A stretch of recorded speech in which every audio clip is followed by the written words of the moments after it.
اعوذ باللہ من الشیطان الرجیم بسم اللہ الرحمن الرحیم۔ حضرات گرامی، قرآن پاک کو سمجھنے، تدبرانہ طریقے سے سوچنے اور اس پر عمل کرنے کی اللہ تعالیٰ سے دعا مانگنے کے بعد صوفی سفر کا یہ ادنا سا خادم اب کشف المحجوب میں، یہ دیکھیں جی، میں بار بار اس لیے دکھاتا رہتا ہوں کہ ہم اپنی طرف سے اس قابل نہیں ہیں کہ کوئی بھی بات کر سکیں۔ اللہ، اس کے نبی کے بارے میں، صحابہ کرام کے بارے میں، اہل بیت کے بارے میں ہم کوئی بات نہیں کر سکتے جب تک ہم کوئی ریفرنس نہ ہمارے پاس ہو۔ تو یہ کشف المحجوب کا ریفرنس ہے جی، تو اس میں اللہ تعالیٰ کے قرآن کے ریفرنس سے تصوف کے بارے میں، ہم کیونکہ تصوف کے اسٹوڈنٹ ہیں، ان دنوں تصوف کے بارے میں پڑھ رہے ہیں، صوفیزم انگلش میں کہتے ہیں اس کو، تو خود قرآن اس آیت میں موجود ہے وَأَن لَوِ اسْتَقَامُوا عَلَى الطَّرِيقَةِ لَا أَسْقَيْنَاهُمْ مَاءً غَدَاقًا۔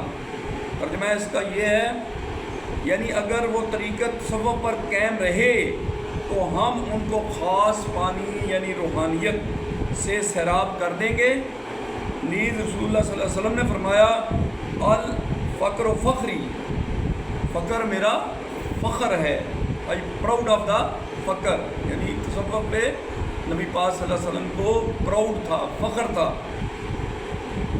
فقر کیا ہے؟ تصوف ہی تو ہے، فقر بھی تصوف ہی ہے، صوفیزم ہے۔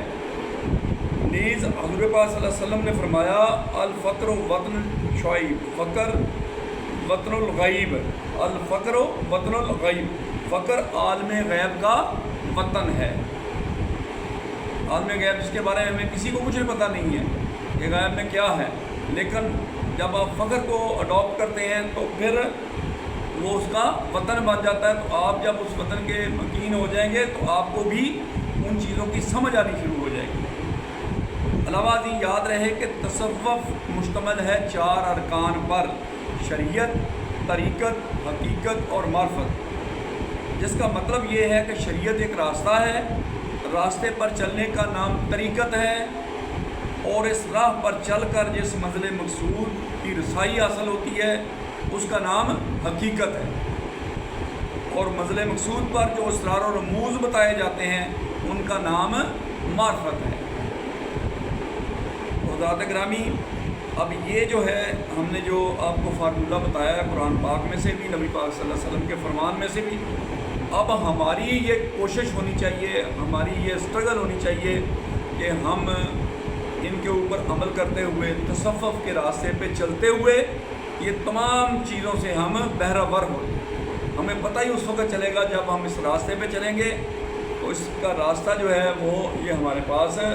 یہ دیکھو جی، اور سامنے قرآن پاک پڑھا ہوا ہے، یہ بھی میں آپ کو بتا دیتا ہوں۔ یہ دیکھو ہمارے پاس 2 ہی کتابیں ہیں، یہ قرآن پاک ہے اور یہ وہ کتاب ہے کشف المحجوب حضرت داتا گانی بخش صاحب رحمۃ اللہ علیہ کی۔ کوئی بھی بات جو ہے وہ ان سے باہر نہیں نکلے گی انشاءاللہ تعالی۔ آپ ہمارے ساتھ جڑے رہیے گا صوفی سفر کے ساتھ، انشاءاللہ تعالی ہم کوشش کریں گے کہ وہ منزل جس کے بارے میں ہر بندہ خواہش کرتا ہے وہ ہمیں مل جائے انشاءاللہ۔ اس کے ساتھ ہی ہم دعا کرتے ہیں کہ اللہ ہمیں اس پر عمل کرنے کی توفیق عطا فرمائے۔ وآخر دعوانا الحمدللہ رب العالمین۔ اللہ حافظ۔